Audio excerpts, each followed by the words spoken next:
forêt vierge.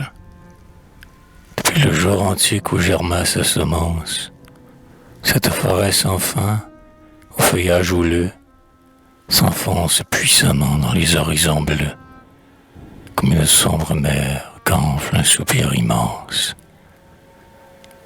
Sur le sol convulsif, l'homme n'était pas né, qu'elle emplissait déjà, 1000 fois séculaire, de son ombre, de son repos, de sa colère, un large pan du globe encore décharné.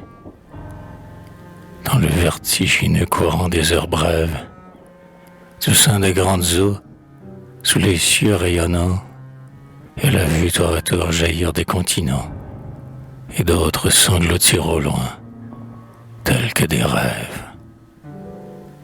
Les étés flamboyants sur elle ont resplendi, les assauts furieux des vents l'ont secouée, et la foudre à ses troncs en lambeaux s'est nouée, mais en vain, l'indomptable a toujours reverdi. Elle roule, emportant ses gorges, ses cavernes, ses blocs mouchus, ses lacs hérissés fumants.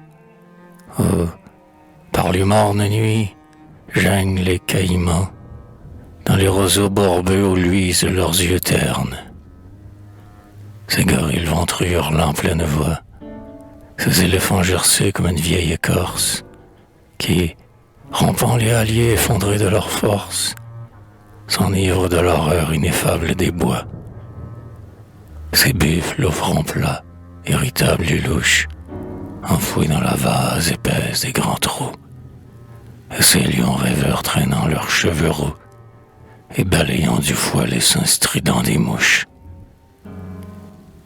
Ces fleuves monstrueux, débordants, vagabonds, tombés des pics lointains, sans nom et sans rivage, qui versent brusquement leurs écumes sauvages, de gouffre en gouffre avec d'irrésistibles bonds, et des ravins, des rocs, de la fange, du sable, des arbres, des buissons, de l'herbe, incessamment, se prolonge et s'accroît l'ancien rugissement qu'a toujours exhalé son sein impérissable.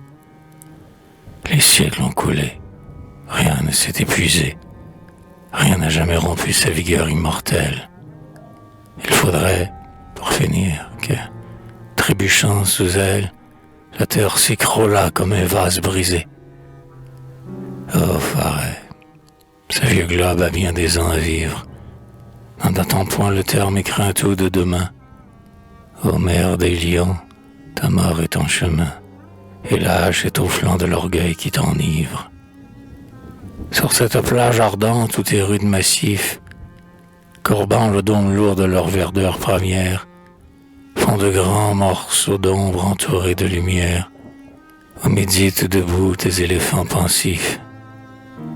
Comme une éruption de fourmis en voyage, qu'on écrase et qu'on brûle et qui marche toujours, les flots t'apporteront le roi des derniers jours, le destructeur des bois, l'homme au pâle visage. Il aura tant rongé, taré jusqu'à la fin, le monde où pullulait sa race inassouvie, qu'à ta pleine mamelle où regorge la vie, il se cramponnera dans sa soif et sa faim. Il déracinera tes baobabs superbes, il creusera le lit de tes fleuves domptés, et tes plus forts enfants fuiront épouvantés devant ce vermisseau plus frêle que tes herbes. Bien que la foudre errant à travers tes fourrés, ta torche embrasera coteaux, vallons et plaines. Tu t'évanouiras au vent de son haleine, son œuvre grandira sur tes débris sacrés. Plus de fracas sonores aux parois des abîmes, des rires, des bruits vils, des cris de désespoir. Entre des murs hideux, le fourmillement noir, plus d'arceaux de feuillage aux profondeurs sublimes. Mais tu pourras dormir, venger sans regret, dans la profonde nuit où tout doit redescendre. Les larmes et le sang roseront ta cendre, et tu rejailliras de la nôtre. Ô forêt.